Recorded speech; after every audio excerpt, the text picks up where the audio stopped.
There are -6 degrees outside and it's so sunny. I've seen people that simply don't have any idea about cars. So if you're looking to buy your very first car or you're willing to take your driver's license, then you should be watching this video. Your first car is meant to make you learn how to drive. And the best way to achieve that is to get a car with a manual transmission, with a small engine, low power output, and a few safety systems on it, just for your safety. Your first car has to be cheap. It needs to have a cheap maintenance. It shouldn't have more than 100 brake horsepower. And in my opinion, it should have a manual transmission. My first car was a Volkswagen Vento, or Jetta if you're in the United States. And I drove it for like 40,000 kilometers without a problem. It had a tiny 1.6 engine and just 75 brake horsepower. Your first car doesn't have to be too big either. You should get a hatchback or a compact saloon.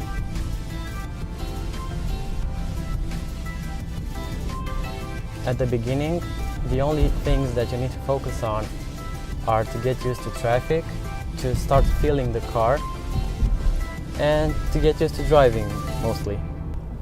A great example for your first car should be a Honda Civic or a Volkswagen Golf.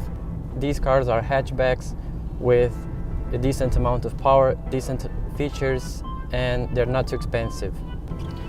In terms of features and safety systems, your first car should have at least 4 airbags, 2 in the front and 2 side airbags, traction control, ABS, and ESP. These safety systems are meant to save lives, so you should be having them on your first car.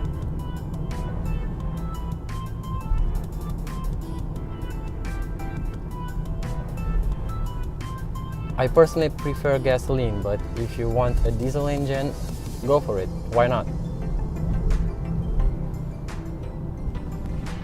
If you would get a bigger engine with more than 100 brake horsepower, it wouldn't be impossible to learn to drive on it, but it would simply be more difficult, and in some cases it could be more dangerous. When you have too much power, you don't know how much to accelerate, when to brake, and it might get tough for beginners. Your first car shouldn't be more expensive than $5,000 or 5,000 euros. You might hit it, you might scratch it, you're a beginner, so replacing those might be more expensive if you would get a more expensive car. You should buy a car that I mentioned earlier, and you should be driving it for at least 10,000 miles until you get a more powerful, greater car. My second car is this one that I'm driving right now. It's an Audi A3 with a 1.6 gasoline engine, and it has 100 brake horsepower, and I'm more than pleased with it. This car for a beginner would be best, in my opinion. I have ESP, ABS, traction control, 8 airbags, air conditioning, electric power steering. I have parking sensors. It's a small hatchback. It's just great for driving around town, and it's great especially for a beginner. I took this car not because I'm a beginner, but I drive mostly around town, so it's great for that. If you want a manual transmission, getting it with a diesel engine is much easier to learn to drive on it. Diesel engines have more torque, and it would be easier for you when you start from standstill or when you accelerate.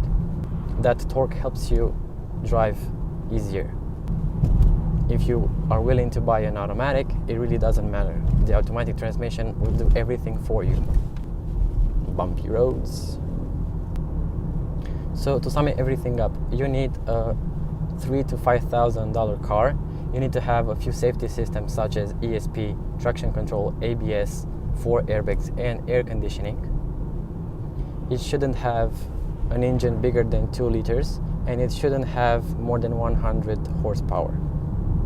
That's my opinion for a beginner. I'll be making a new video on what cars to buy for $5,000, and I will also be making videos, a series of videos on how to drive a manual transmission, so stay tuned for that.